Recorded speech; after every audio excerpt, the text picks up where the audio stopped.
Assalamualaikum warahmatullahi wabarakatuh. Balik lagi sama aku Anissa.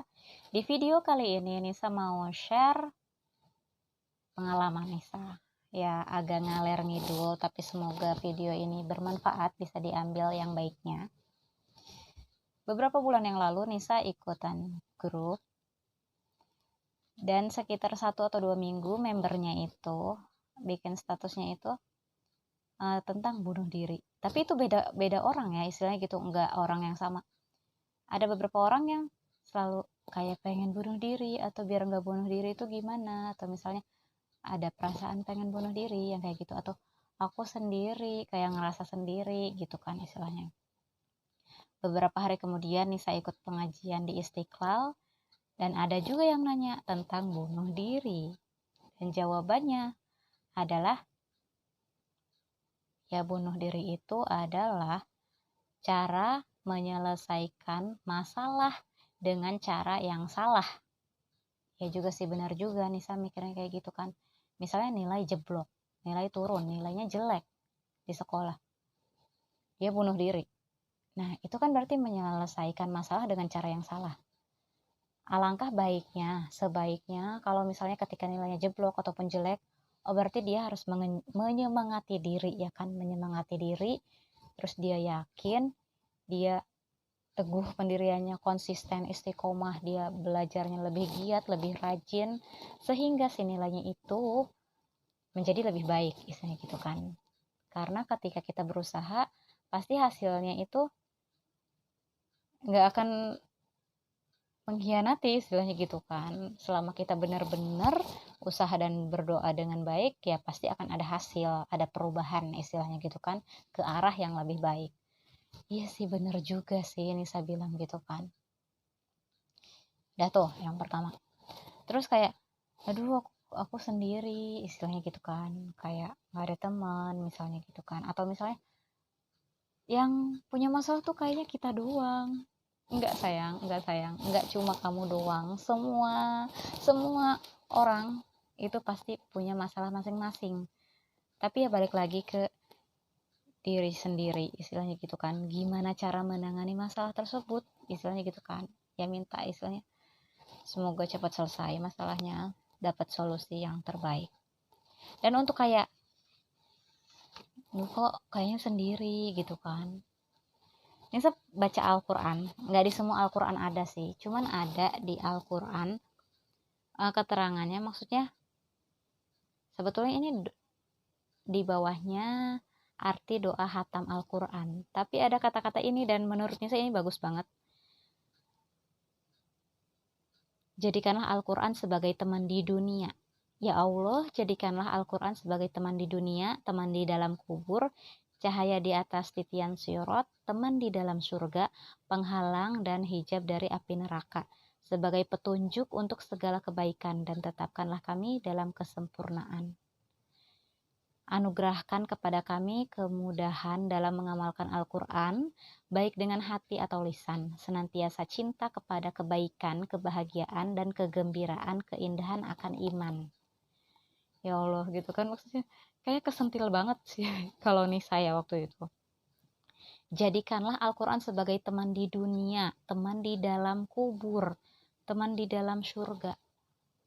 Oke, jadi ketika kamu merasa sendiri, Al-Quran kamu anggap apa, istilah gitu kan. Perbanyak baca Al-Quran, apalagi hatam Al-Quran. Jujur, itu dengan banyak baca Al-Quran, hati tuh lebih tenang. Apalagi kalau misalnya habis hatam ya, setelah hatam, hati tenang. Ketika kita marah juga nggak terlalu emosi. Terus wajah juga beda aja. Pas ngaca tuh kayaknya lebih seger, lebih cerah aja kalau habis hatam Al-Quran.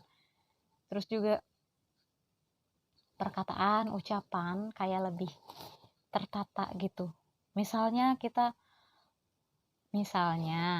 ngobrolnya itu kan volumenya tuh 90 ya, maksudnya dengan hatam Al-Quran nanti tuh kayaknya tuh lama-lama lebih turun lembut gitu. Menurut Nisa itu sih yang Nisa rasain. Jadi ketika kayak agak kacau, itu berarti wah itu udah jarang baca Quran tuh misalnya gitu kan. Kalau kayak marah-marah gitu kan, perbanyak baca Al-Quran. perbanyak dengerin ceramah, perbanyak denger ayat, mendengarkan ayat-ayat Al-Quran. Kayak sepele tapi itu ngaruh banget beneran. Lanjut, ketika ada masalah, kadang tuh kayak ngedown, sedih. Intinya apapun yang kita rasakan, apalagi yang bikin kita down, jangan terlalu lebay, jangan baper. Ingat Allah aja. Sabar, kuat, ingat Allah, dan banyak baca Al-Quran. Ingat kamu gak sendiri. Banyak doa yang baik. Jalani, syukuri, maju terus, pantang mundur. Buktikan dengan kebaikan, pokoknya perbanyak kebaikan, perbanyak hal-hal yang positif dalam kondisi apapun. Dan mohon pertolongan kepada Allah Subhanahu wa Ta'ala. Siapa tahu ya dengan kita banyak berdoa, kita terus melakukan yang baik dan positif, semua itu akan berubah menjadi lebih baik. Yang selanjutnya, jangan terlalu banyak nuntut, istilahnya gitu kan. Karena ketika kita nuntut kepada seseorang atau menuntut sesuatu, istilahnya gitu kan, nantinya kan kalau nggak sesuai itu kayak gondok, nggak sesuai dengan harapan, nggak sesuai dengan kemauan kita, istilahnya gitu kan, kayak gondok, kesel, marah-marah jatuhnya, terus badan capek, akhirnya badannya tuh sakit, entarnya tuh ada penyakit hati, sakit fisik juga, istilahnya gitu kan, gampang sakit, istilahnya kita juga yang rugi gitu istilahnya. Solusinya perbanyak, ya banyak bersyukur, memperbaiki yang bisa diperbaiki. Kalau misalnya kita gondok atau terlalu nuntut sama pasangan, ya udah kita bareng-bareng, misalnya perbaiki bareng-bareng yuk, misalnya gitu kan, ngobrol, cari solusinya kayak gimana, atau sama keluarga, atau sama teman, atau misalnya minta petunjuk dari guru, misalnya gitu kan. Tapi kalau misalnya kayak ngerasa sendiri gitu kan, ya udah berarti banyak baca Al-Quran, menurut Nisa sih gitu ya. Terus banyak berdoa yang baik-baik gitu kan, untuk masalahnya ataupun untuk mendoakan hal-hal yang lainnya, banyak meminta yang baik. Siapa tahu dapat hidayah kitanya atau pasangan kitanya atau orang-orang yang bermasalah dengan kita, misalnya gitu kan. Atau ada yang gak suka, misalnya gitu kan. Siapa tahu kita sama-sama dapat hidayah, sama-sama memperbaiki diri, istilahnya gitu. Dan semuanya berubah menjadi lebih baik lagi. Dan terus mohon pertolongan kepada Allah Subhanahu wa Ta'ala. Dan ketika kita lelah, misalnya gitu kan, ini yang selanjutnya ya, beda pembahasan lagi. Kalau lelah, capek banget, banyak kerjaan, misalnya gitu kan, jangan dipaksakan buat kerja, istilahnya gitu. Karena nantinya tuh kalau dipaksa ya hasilnya nggak maksimal, dan kitanya juga ya sakit, biasanya tuh kayak gitu. Jadi rehat dulu, istirahat dulu, baru lanjut lagi gitu. Atau misalnya kita silaturahmi dengan saudara, pergi ke rumah saudara, pergi ke rumah teman, misalnya gitu kan. Tapi kalau menurut Nisa, ke rumah saudara itu mengobati banget deh kalau Nisa.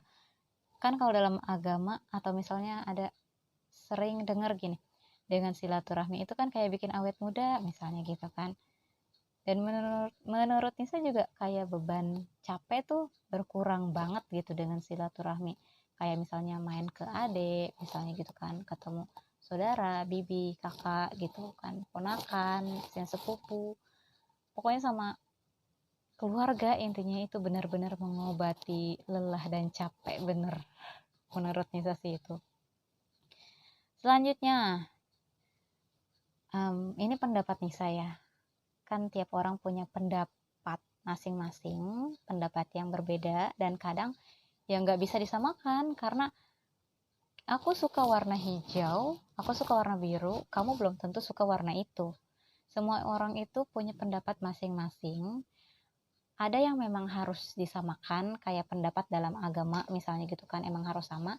Tapi ada juga pendapat yang memang tiap orang punya pendapat sendiri-sendiri dan gak bisa dipaksakan untuk sama kayak kita, istilahnya gitu. Jadi harus banyak saling menghargai, saling menghormati, saling mengerti. Dan itu memang tidak mudah, perlu proses gitu. Tapi insya Allah yakin banyak belajar nanti bisa. Dan jangan terlalu fokus kerja. Fokus kerja itu harus, cuman kalau kelewatan, berlebihan itu juga kayaknya kurang baik, karena kita juga kayak butuh istirahat gitu kan. Terus hidup kita itu memang untuk ibadah kan. Mencari ilmu juga termasuk ibadah. Jadi kalau alangkah baiknya kalau misalnya hidup itu kan kita mencari ilmu, mengamalkan ilmu juga gitu istilahnya. Ada itu istilahnya gitu kan, karena yang tidak putus itu kan 3 amalan kan, anak yang solehah, ilmu yang bermanfaat, dan amal gitu kan, sedekah dan yang lainnya. Jadi menuntut ilmu dan mengamalkan ilmu itu penting, jangan disepelekan. Jadi kalau fokus kerja ya diselipkan lah, maksudnya pintar-pintar bagi waktu biar bisa menuntut ilmu dan berbagi ilmu juga. Terus dalam kondisi apapun banyak sabar, karena ketika enggak sabaran nantinya tuh akan nyesel di akhir, dan jangan sampai keulang lagi sih kayak gitu. Terus juga gak boleh sombong. Kalau sombong nanti Allah cabut nikmat yang udah dikasih. Nauzubillahi min dzalik. Jangan sampai ya, banyak bersyukur lebih baik. Dan jaga kesehatan juga. Jadi kayak sepele gitu kan. Tapi ketika udah sakit, kesehatan itu penting ya. Kesehatan itu kita butuh banget istilahnya gitu. Dan ketika sakit istilahnya banyak bersyukur ya, alhamdulillah untuk yang sehat istilahnya gitu kan. Pinter jaga kesehatan, jaga pola makan, jaga pola hidup ya, diperbaiki misalnya gitu kan. Karena menjaga pola makan dan pola hidup itu istilahnya kayak yang gampang, kalau untuk diucapkan kayak yang gampang kan. Perbanyak minum air putih, perbanyak makan sayur dan buah, istirahat yang cukup,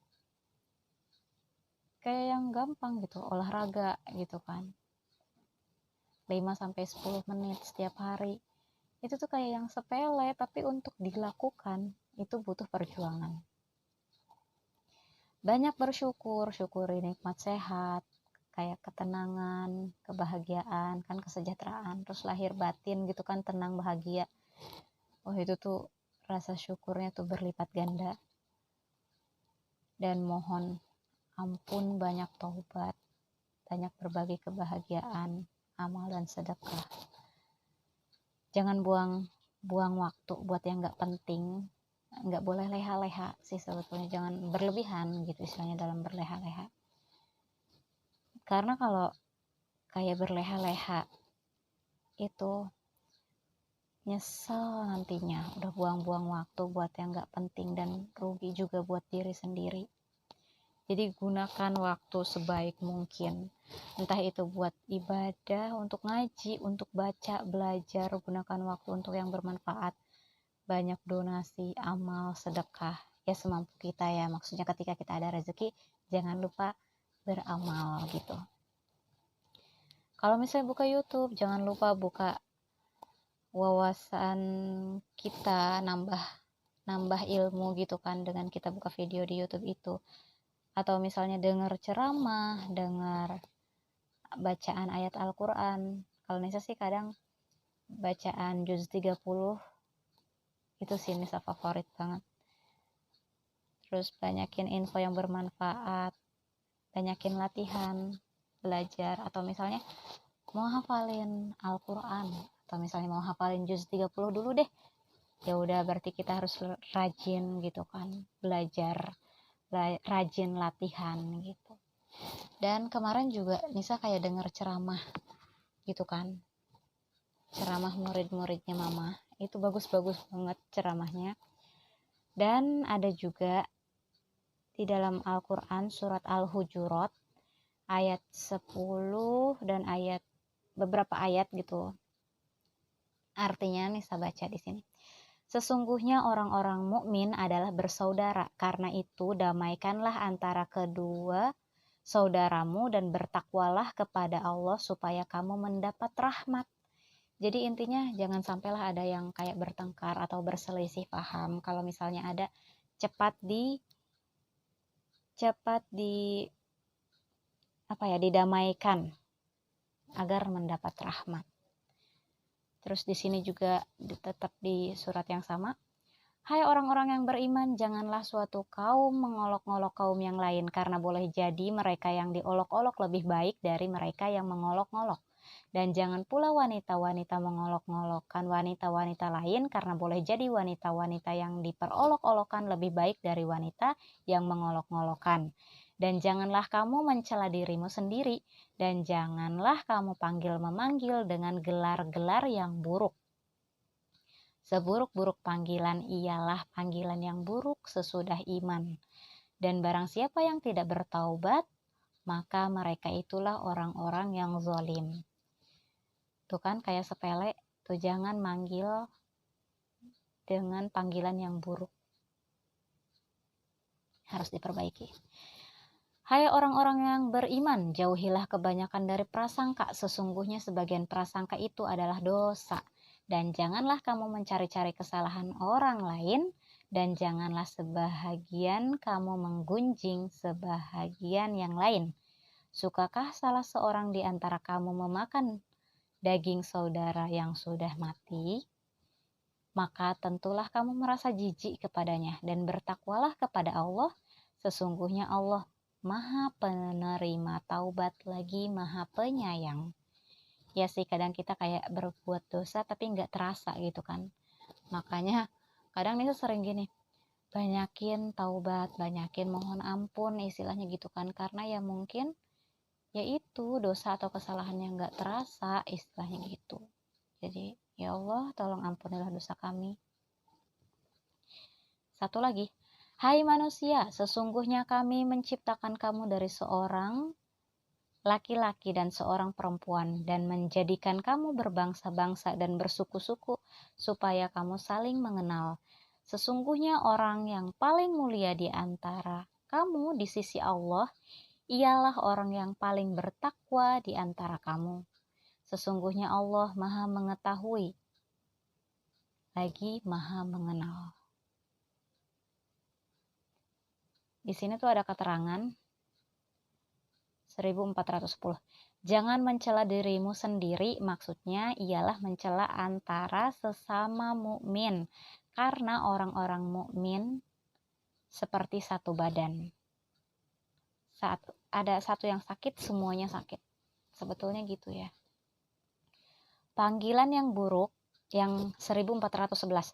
Panggilan yang buruk ialah gelar-gelar yang tidak disukai oleh orang yang digelari dengan gelar itu, seperti panggilan kepada seseorang yang sudah beriman dengan kata-kata hai fasik, hai kafir, dan sebagainya. Oke, mungkin video dari Nisa seperti ini untuk obrolan ngaler ngidulnya. Semoga bisa diambil hal-hal yang baiknya. Dan kalau misalnya ada yang salah atau ada yang kurang tepat, Nisa mohon maaf. Kurang dan lebihnya Nisa juga mohon maaf. Assalamualaikum warahmatullahi wabarakatuh. Okay, bye.